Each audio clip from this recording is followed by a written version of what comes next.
Bonjour à tous, bienvenue dans Bonjour chez vous. Aujourd'hui, on parle des critères pour bien choisir son futur conjoint.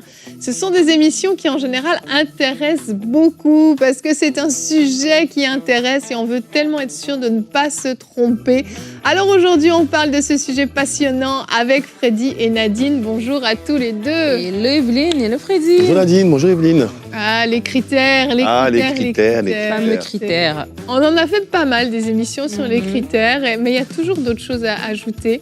Et aujourd'hui, Freddy, tu vas faire une rubrique et tu vas nous dire comment identifier un mauvais partenaire. Et ça, je trouve que c'est hyper important. On va avoir des signaux importants à relever et on va se dire là, panneau interdit, sens interdit, prendre le sens opposé directement. On en parlera de ça, ça va être intéressant. On va échanger autour de ça et ça va être très top. Non, mais c'est un très bon sujet parce que des fois, on est aveuglé par l'amour, aveuglé par la passion.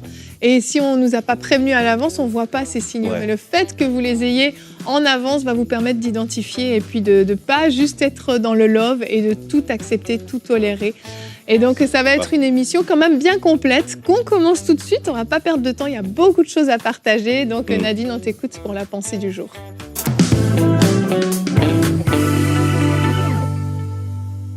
Et oui, lorsqu'on parle du mariage, lorsqu'on parle de s'engager pour la vie avec quelqu'un, c'est une décision importante. C'est la décision la plus importante après celle d'avoir choisi Jésus-Christ comme Seigneur et Sauveur.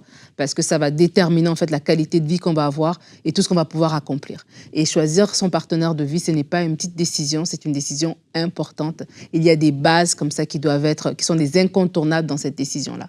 Et lorsqu'on parle aujourd'hui de cette émission, moi, le but de ma pensée, c'est tout simplement de vous exhorter sur la base qui, à mon sens, est numéro 1, qui est la base primordiale, fondamentale, qui est sur la fondation dans laquelle le reste va se bâtir, ce sont nos croyances, notre foi. La Bible dit dans Amos 3, verset 3, « Deux hommes marchent-ils ensemble sans s'être mis d'accord ?» Et vraiment, je voulais parler de l'importance de marier quelqu'un qui partage la même foi que nous, une personne qui est née de nouveau, qui est chrétien, chrétienne. Est-ce que deux personnes peuvent marcher ensemble? Est-ce qu'on peut construire quelque chose de durable? Est-ce qu'on peut construire quelque chose qui va perdurer dans le temps sans s'être mis d'accord? Évidemment, non. On parle juste de marcher. Imaginez encore construire toute une vie. Et être d'accord, c'est quoi? Être d'accord, ça veut dire avoir une entente. Ça veut dire avoir partagé les mêmes idées, les mêmes sentiments, les mêmes intérêts. L'accord désigne une situation dans laquelle il y a une cohérence, une harmonie, une entente entre différents éléments. Ça veut dire que vous et la personne en face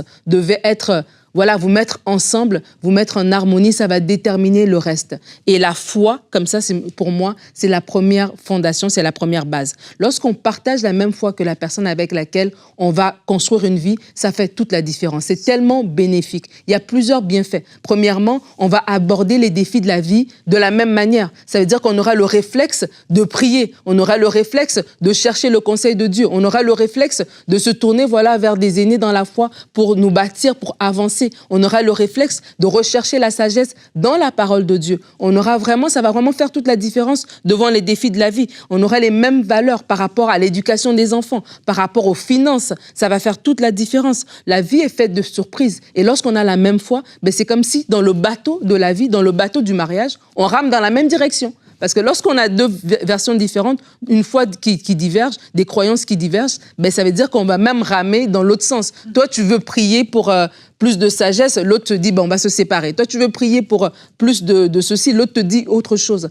Et vraiment, ça fait toute la différence. Lorsqu'on a la même foi, ça veut dire qu'on a le Saint-Esprit. En ayant le Saint-Esprit, ça veut dire que chacun d'entre nous, on a la crainte de Dieu. Et à un moment donné dans le mariage, ce n'est plus est-ce que j'aime l'autre, est-ce que je crains Dieu. Parce que je crains Dieu, je vais respecter mon mari. Parce que je crains Dieu, je vais aimer ma femme. Il y a des moments donnés où je vais être appelée à marcher d'une certaine manière, pas à cause du comportement de l'autre, parce que d'abord, je crains Dieu et j'aime Dieu. Et c'est la foi, en fait, en Dieu qui va faire la différence. Donc, quand vous prenez quelqu'un qui n'a pas la foi en Dieu, à un moment donné, il y a des comment dirais-je, bornes, des barrières, des garde-fous que la personne n'aurait pas tout simplement. Et vraiment, je veux dire ça avec bienveillance parce que je sais que des fois, on peut rencontrer quelqu'un et on est attiré par la personne, elle nous plaît, elle a une belle personnalité. Il y a des gens qui ne sont pas chrétiens, mais ils sont vraiment bien, ils ont une belle personnalité, un bon caractère, une belle vision de la vie, etc. Mais c'est quand même important que la foi soit là parce que la vie, elle est longue. Et quand on n'a pas la foi en Dieu, on a l'intelligence obscurcie. Ça veut dire qu'à un moment donné, il y aura des défis devant lesquels on va se trouver et on n'aura pas ce renouvellement de l'intelligence que le Saint-Esprit nous donne, que la parole de Dieu nous donne pour pouvoir affronter ces choses-là. Alors, si vous avez rencontré quelqu'un, et j'ai entendu plein de témoignages par rapport à ça, la personne, elle est bien, elle n'est pas née de nouveau, c'est l'occasion de lui présenter le Seigneur et de la laisser faire son parcours. Parce qu'il y a des faux chrétiens aussi, il y a des gens qui vont se convertir rapidement et puis après, une fois dans le mariage, ils reviennent à leur ancienne vie. Donc, laissez la personne faire son cheminement, qu'elle rencontre le Seigneur, parce que si vous l'aimez, vous ne l'aimez pas juste pour la terre, vous voulez l'aimer parce que vous l'aimez aussi pour l'éternité. Vous voulez qu'elle soit avec le Seigneur. Je peux dire, si tu aimes quelqu'un vraiment, tu veux qu'elle soit avec le Seigneur et sa nouvelle naissance, sa marche avec Dieu, c'est une priorité pour toi. Alors laissez-la faire son chemin, faites confiance au Seigneur par rapport à votre propre vie, au conjoint de votre vie, à la conjointe de votre vie. Ne la forcez pas à se convertir rapidement pour que vous vous mariez. Laissez-la faire son chemin et vous allez voir que le Seigneur lui-même va faire concourir les choses. Mais vraiment, c'est important de mettre cette base de la foi et vous allez voir que le reste va s'en suivre par la suite. Merci Nadine, c'est essentiel. Et j'ai même envie d'ajouter qu'il soit vraiment né de nouveau, mais qu'il aime vraiment Dieu et qu'il le craigne. Il ou elle, bien sûr, la personne, allez, on va dire au féminin. Et en fait, ça me paraît essentiel parce que c'est ça, il y a chrétien et chrétien. Et selon le niveau, alors bien sûr, on va grandir, on va évoluer dans notre foi, dans notre maturité spirituelle, évidemment, mais juste dire, voilà, moi je suis chrétien, je vais à l'église le dimanche, ça ne suffit pas. Absolument. Il faut vraiment s'assurer qu'il y ait vraiment cette crainte de Dieu qui va faire que cette personne ne va pas vous embarquer dans un péché, va pas vous détourner de votre foi, va pas vous faire vous refroidir, vous tiédir. Et je pense que c'est ça, c'est sur la même foi, c'est le critère numéro 1 et s'assurer que on a la même authenticité de foi même, j'ai envie de dire, avec cette crainte de Dieu. C'est non négociable pour moi, c'est non négociable être avec quelqu'un qui n'a pas la même foi que moi. 2 Corinthiens nous parle de on ne peut pas mettre sous un joug étranger. Donc c'est impossible en fait. Donc vous devez vraiment et j'entends quelqu'un qui écrit, qui dit oui, mais moi, si je l'amène au Seigneur, est-ce que je peux l'épouser après? On en a déjà parlé. Je pense qu'en fait, on ne doit pas amener quelqu'un à Dieu pour l'épouser. On doit l'amener parce que c'est une âme à sauver et que Dieu aime et que Dieu veut éviter l'enfer à cette personne-là. Donc on l'amène au Seigneur et puis surtout, on n'attend pas que... J'ai tellement vu des tragédies, moi, des gens qui ont amené quelqu'un au Seigneur et qui a épousé une autre personne. Alors là, c'était la catastrophe. Non, oui, ça, je l'ai vécu déjà. Et donc, amener quelqu'un au Seigneur, mais ne regardez pas ne faites pas un calcul comme ceci, c'est pas de Dieu en fait. Je pense que il faut vraiment il faut qu'il aime Dieu, il faut qu'il craigne Dieu, il faut aussi qu'il aspire à avoir les mêmes valeurs que vous dans le Seigneur, parce qu'on peut aimer le Seigneur, mais peut-être pas vouloir servir Dieu. Et vous voulez servir Dieu, et lui n'a pas envie de servir Dieu.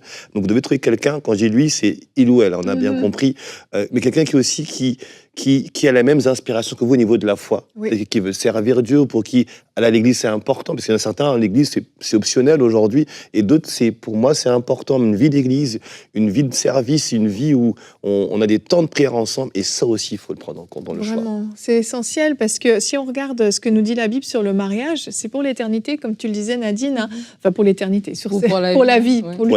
Marc 10 au verset 8 et 9 nous dit « Et les deux deviendront une seule chair. Ainsi, ils ne sont plus deux, mais ils sont une seule chair. Que l'homme, donc, ne sépare pas ce que Dieu a joint. » Donc, si on doit marcher ensemble toute la vie, je ne sais pas, on se rencontre, on a 20 ans, on va vivre jusqu'à quoi? 80, 90 ans, 100 ans, 120 ans, alléluia. Eh bien, c'est long. Ça va être long et il faut s'assurer que ça fonctionne. Et parmi les critères, bien sûr, on a parlé de la foi, mais être d'accord sur le fait de vouloir ou non avoir des enfants aussi. C'est super important, ça crée des fois des problèmes. Il y a des couples, et le mari ne veut absolument pas avoir d'enfants, peut-être parce qu'il y a des blessures, peut-être qu'il y a des choses à régler, bien sûr, mais et la femme, elle a toujours rêvé d'avoir une famille nombreuse. On en parle avant de se marier, on se met d'accord avant pour éviter des catastrophes plus tard. Tu as parlé de l'Église. Bien sûr, c'est essentiel. On va servir dans quelle église? Dans quelle église? C'est un mariage où le mari est dans une église et l'épouse est dans l'autre église, ça va être très compliqué. Ça va vraiment être compliqué. Vous êtes appelés à servir ensemble dans une même maison. Est-ce que ça va être l'église de madame, l'église de monsieur, ou des fois une autre église dans laquelle vous choisissez de servir ensemble parce que Dieu vous plante dans cette église. Donc, prenez le temps de prier. Où est-ce que Dieu, tu nous vois? Où est-ce que Dieu, on va servir? Où est-ce qu'on va être utile en tant que couple? Puisqu'effectivement, on devient une seule chair. Yes. C'est essentiel de comprendre que c'est plus juste moi, ma personne. C'est le couple, en fait. C'est le couple. Et quand on parle de couple, on parle également de ce qui est important dans le couple. D'abord, il y a le respect, il y a l'amour aussi. Et s'il n'y a pas de respect dès le départ, méfiez-vous. Quelqu'un qui ne vous respecte pas avant ne vous respectera pas certainement après, en fait. Et donc ça, il faut voir ces choses-là aussi, ne pas seulement se laisser emporter par les émotions, mais il y a des choses comme ça. Est-ce que je me sens valorisé? Est-ce que je me sens considéré? Est-ce que mon avis est pris en compte quand je m'exprime? Est-ce qu'on fait attention à moi? Hommes ou femmes, hein, pareil, les hommes ont besoin d'attention aussi. Et donc ça, c'est important de le prendre en compte, de le mesurer et ne pas s'embarquer sans avoir pris le temps de poser les bonnes questions. Et surtout, j'ai envie de dire à quelqu'un, il faut poser toutes les questions. Vraiment. Il n'y a pas de questions taboues, il faut parler de tout, de toutes choses. Et au moins, on sait dans quoi on va s'engager. Exactement. Moi, j'aimerais vraiment juste attirer l'attention sur le fait que lorsqu'on est en fréquentation, lorsqu'on est en train de parler, on parle de critères et de choix, d'être clairvoyant et de ne pas... des fois, on a comme... Je lisais un article l'autre fois d'une enquête policière et en fait, il disait que le policier, déjà, le détective, s'il arrive quelque part, il a déjà un diagnostic, il a déjà une idée, il sait déjà, il y aura comme un bias, je ne sais pas comment on le dit en français, mais c'est comme s'il va commencer à tout regarder à travers le filtre. Il est influencé. Voilà, il est influencé déjà à travers le filtre du diagnostic, en tout cas de l'idée qui s'est faite de la scène, en fait. Et je crois que des fois, si on fait pas attention, on a ça. Ça veut dire, je rencontre quelqu'un, je veux déjà me marier. Donc, ça veut dire, j'ai juste besoin qu'il confirme ou qu'elle confirme par deux, trois choses ce que je veux entendre, en fait. Et du coup, ma vision comme ça... Comme des œillères. J'ai des œillères, voilà. Et vraiment, de se dire, doit être clairvoyant, c'est important. Tu sais, le verset le dit, on est unis et on est indissociable après. Mais tu sais, je veux dire, une fois que tu es avec quelqu'un, c'est fini, vous êtes unis pour toujours et c'est tellement important, c'est pas une décision à mettre à prendre à la légère et d'être clairvoyant et d'avoir ces conversations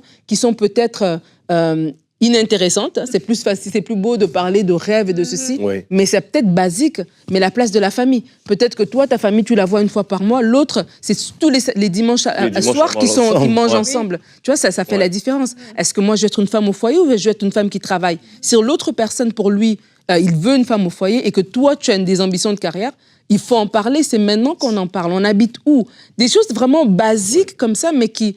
C'est ça le quotidien, en fait. Et beaucoup de personnes ont des surprises après parce qu'ils ont passé outre des questions qui étaient fondamentales et par rapport dans les temps de fréquentation. Tout à fait. Et avant de passer au mauvais partenaire, comment l'identifier? Parce que c'est hyper important.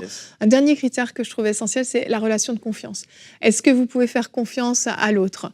Est-ce que vous avez des suspicions? Vous avez des doutes? Il vous raconte des choses, ça a l'air un peu bancal, ça n'a pas l'air de tenir la route. Par rapport aux finances, par rapport à ce qu'il a fait dans la journée, par rapport à sa famille, par rapport à ses amis, peu importe. Est-ce qu'il y a cette relation de confiance? Vous ne pouvez pas entrer dans le mariage si vous ne vous faites pas confiance avant le mariage. Ça risque d'être compliqué. Et Freddy, je te laisse la place parce qu'il y a beaucoup de choses à dire aussi. Comment identifier le mauvais partenaire?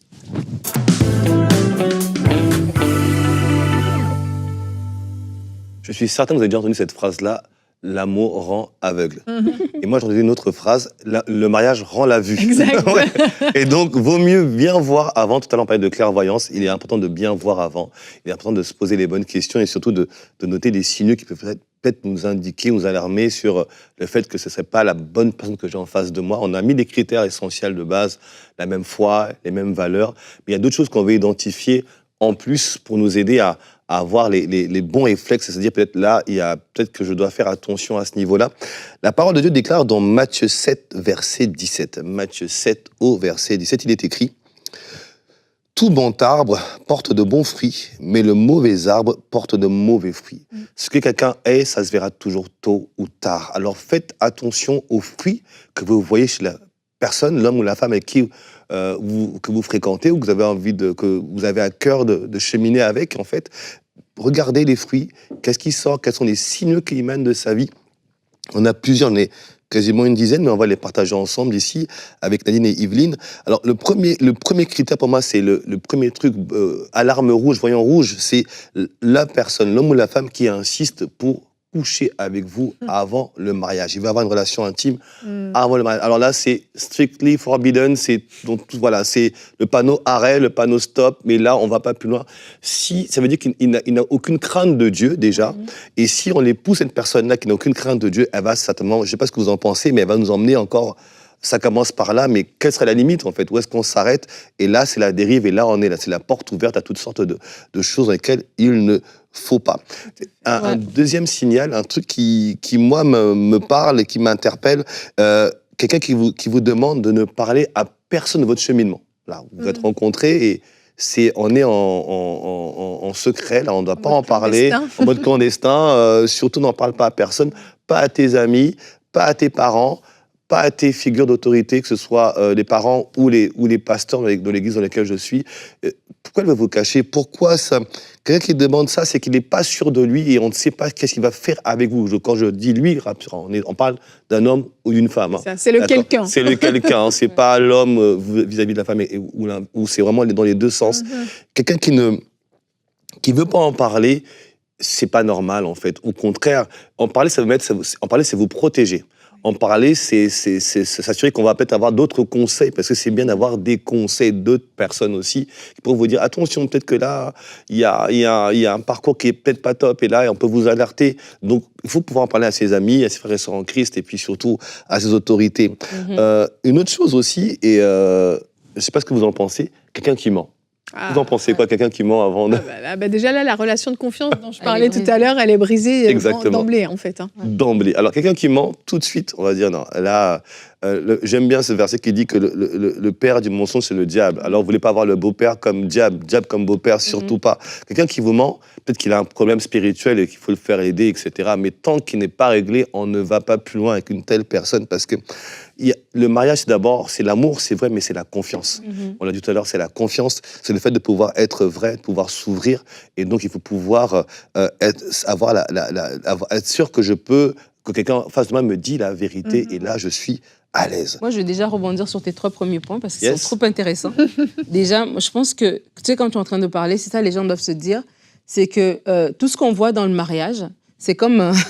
on va le voir après. Tout ce qu'on voit dans les fréquentations, on va le voir après. C'est un preview du mariage, en fait. Et quand tu as quelqu'un, par exemple, on parlait tout à l'heure de l'importance de marier quelqu'un qui a la même foi que nous. Et quand tu as quelqu'un qui te fait une pression, habituellement, c'est l'homme qui va faire la pression à la fille pour une relation sexuelle. Ça veut dire que c'est au-delà de la... Il va te le présenter comme si je te désire tellement, pourquoi attendre? Mais en fait... il ne respecte pas ton opinion. En fait, c'est ça, c'est qu'il ne respecte pas ton nom, il ne respecte pas ton rythme, etc.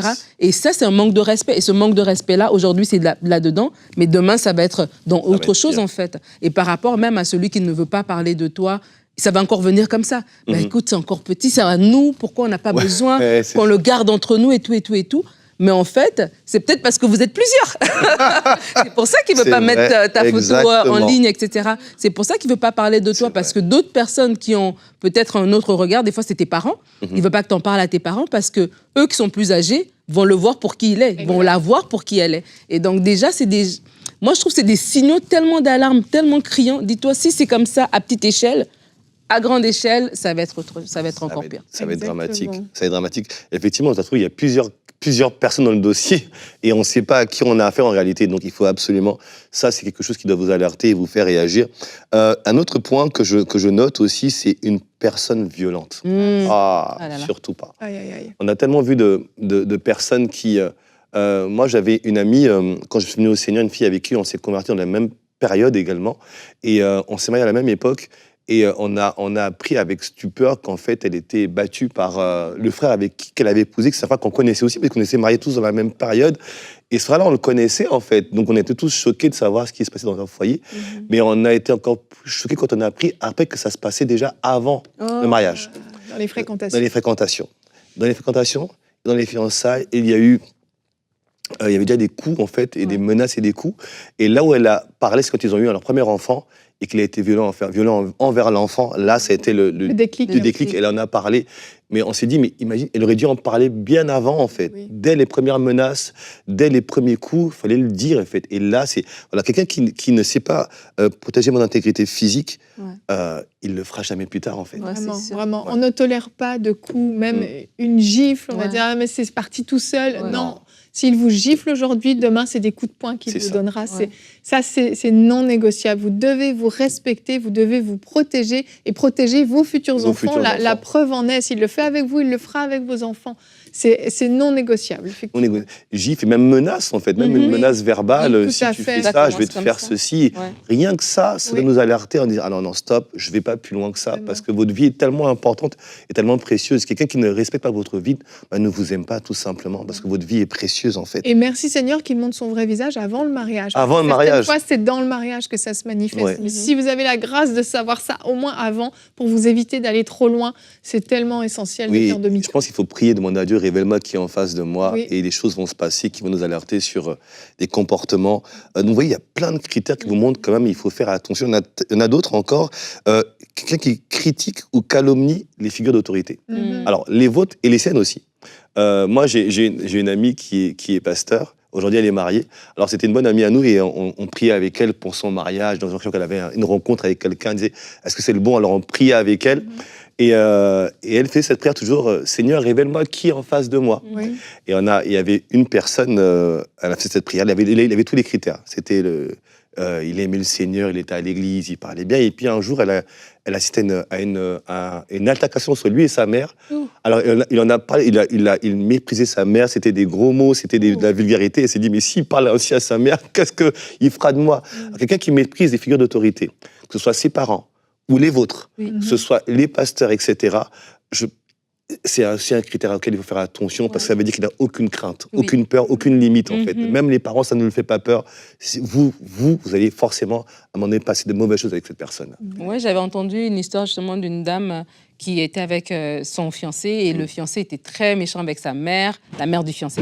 Et elle se disait, ah ouais, il me protège, tu vois, regarde comment il parle à sa mère et tout ça. Oh là là là là là. Et son tour est passé à la caisse. Quand il a fini avec la maman, il s'est occupé d'elle. Oh là là. Donc, généralement, s'il ne respecte pas sa propre mère, ça va être compliqué. Oui, et puis surtout s'il a... On se rend compte que généralement, moi je constate qu'une personne qui a une mauvaise relation, quand c'est un homme avec sa mère ou une femme avec son père, si ça n'a pas été résolu, réglé ça avant, dans le mariage, on le retrouve à des difficultés dans les échanges qu'on peut avoir. Ça ne veut pas dire, je te coupe 2 secondes, ça ne veut pas dire qu'il faut quitter cette personne immédiatement.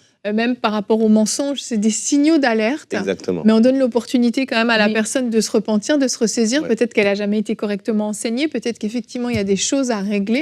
Tout à fait. Et si c'est un événement qui arrive une fois, il y a une repentance sincère, et que ça n'arrive plus après, ça ne veut pas dire qu'il faut rompre tout de suite la relation. Mais c'est des signaux qui doivent alerter et qui doivent vous rendre vigilants. Et on donne l'opportunité à la personne de se ressaisir, de se repentir. Quand on parle de coups, là, je suis un petit peu plus ferme, j'avoue. Mais voilà, pour moi, on clôt la relation. Mais il y a certains des critères là où on peut se dire, on peut donner l'opportunité à la personne de changer, de se repentir, mais il faut que ça va rester un challenge quand même. Ça va partir du sûr. Tout à fait. Il faut prendre le temps. Je pense qu'on peut avoir la bonne personne, mais pas le bon timing. En fait. Oui, c'est pas le bon timing, il ne faut pas se presser. On repousse le mariage, il n'y a pas de problème. Exactement. Le temps qu'on fasse ce travail sur soi, qu'on soit guéri, qu'on soit restauré, qu'on soit libéré de ce défi-là. Et après, on revoit, pourquoi pas. Mais effectivement, tu fais bien de le préciser, c'est vraiment pas des signaux pour vous dire on arrête tout de suite ou c'est pas la bonne personne, mais ça nous montre qu'elle n'est pas prête, cette personne-là, pour être avec vous, en fait. Exactement. Et donc, et pareil, ces critères-là, c'est bon pour vous aussi. Oui. C'est pour l'autre, mais c'est également pour soi.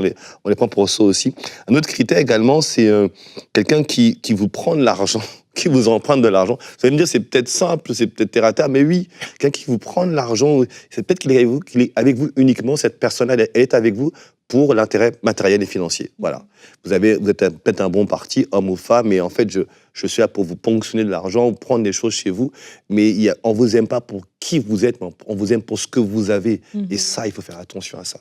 On doit vous aimer comme vous êtes, tel que vous êtes, avec vos défis, avec vos grâces, mais on doit faites attention à ça. Il y en a qui sont peut-être intéressés par vous, et ça peut, moi je vois dans certains j'ai eu l'occasion de voyager dans certains pays où économiquement la situation est difficile.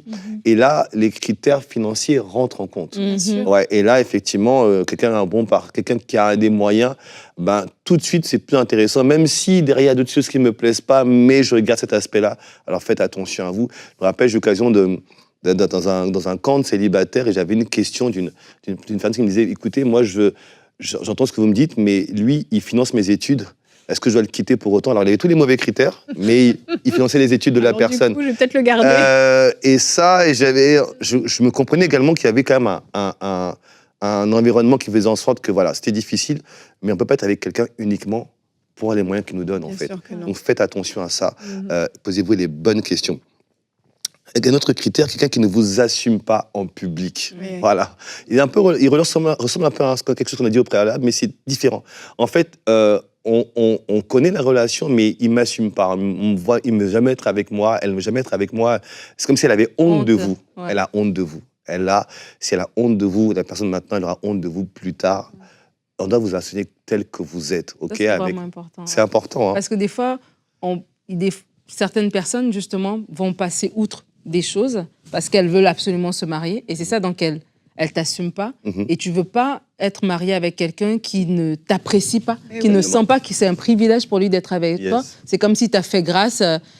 Non, mais c'est vrai. Et ça arrange après, dans le mariage, quand tu sens que l'autre personne, quelque part, elle te méprise. Oui, c'est ça, en fait. Ouais. Mais elle a pris sur elle pour être avec toi. C'est la pire des choses, en fait. Il y a de fortes chances que ça finisse en adultère. En adultère. Ah ouais. En disant, s'il n'est pas fier de toi, c'est compliqué. Imagine-toi, je t'ai fait grâce de m'épouser, donc non, mais c'est terrible. Non, c'est un privilège de vous avoir épousé, homme ou femme, et vous devez voir ça. Autre chose, je vais en citer quelques-uns, et puis on va clôturer la rubrique. Je vais juste les citer. Une personne qui a un passé inconfortable, ça veut dire qu'il a un passé qu'il n'assume pas. Il fait des choses qui ne sont pas bien et il ne les assume pas. Et ça doit vous mettre la puce à l'oreille, en fait. Il doit être transparent, vous dire toute la vérité, tout ce qui s'est passé. Quelqu'un dont les sources de revenus ne sont pas claires. Et je dirais, enfin, quelqu'un qui ne travaille pas, qui ne se déploie pas. Alors, vous savez, on peut ne pas travailler parce que peut-être des situations économiques qui sont difficiles, mais quelqu'un qui n'a pas à cœur de se déployer, d'exercer les dons que Dieu lui a donnés, peut-être en servant dans l'église ou même de manière bénévole, tout simplement, d'une association ou ailleurs, mais qui fait rien, quelqu'un qui est feignant, tout simplement. Vous bossez, vous êtes un travailleur, vous êtes une travailleuse, et l'autre en face de vous, c'est une feignante ou un feignant, et quelqu'un qui bosse pas, qui fait rien, et qui compte que sur vous.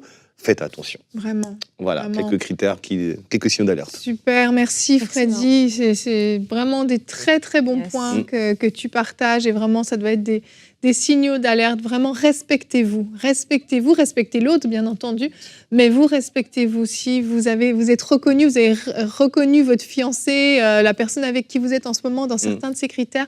Analysez vraiment la situation. Ne soyez pas justement aveuglés par l'amour, mais soyez très réalistes par rapport à la situation. Demandez des conseils autour de vous. Qu'est-ce que tu penses de lui? Qu'est-ce que tu penses d'elle? Je ne suis pas sûre. Il y a des choses qui m'interpellent. Des fois, c'est peut-être juste vous qui avez peur aussi de l'engagement, qui vous faites une montagne de rien du tout. Vraiment, l'idée, c'est pas de vous dire de rompre systématiquement, mais c'est de vous poser les bonnes questions, de pas être naïf et de laisser aussi le Seigneur mettre à la lumière certaines choses. Et quand vous voyez des signaux d'alerte qui s'allument, vous pouvez dire « Merci Seigneur de me montrer ces choses avant d'aller plus loin. Merci Seigneur de nous permettre de régler ce problème avant d'entrer dans le mariage. » Parce que je peux vous assurer que c'est beaucoup plus facile de régler les problèmes, les conflits quand on est fiancé qu'une fois qu'on est marié. C'est pas la même dimension. Donc vraiment, que le Seigneur vous donne sa sagesse et que vous puissiez trouver cette personne qui saura vous aimer, vous respecter comme vous le méritez et que vous puissiez être heureux, être heureuse dans votre futur mariage. C'est vraiment notre prière pour vous. J'espère que tous ces critères ont pu vous aider, répondre à vos questions. Et demain, on va parler d'un thème qui peut faire un petit peu suite à ce qu'on a dit, parce qu'on a parlé de l'importance de guérison. Est-ce que tu as besoin de guérison intérieure? C'est la question qu'on va se poser demain. Entrer dans le mariage avec parfois le cœur brisé, parfois des choses qu'on a vécues qui ne sont pas réglées, ça peut amener des complications, mais aussi de manière générale, dans notre vie de tous les jours, as-tu besoin de guérison intérieure? C'est le thème qu'on aborde demain. Et Nadine, tu feras une question, une réponse. Comment refaire confiance après une trahison? Le cœur brisé, c'est difficile de refaire confiance. Eh bien, Nadine répondra à cette question demain. Merci d'avoir été avec nous et bonjour chez vous.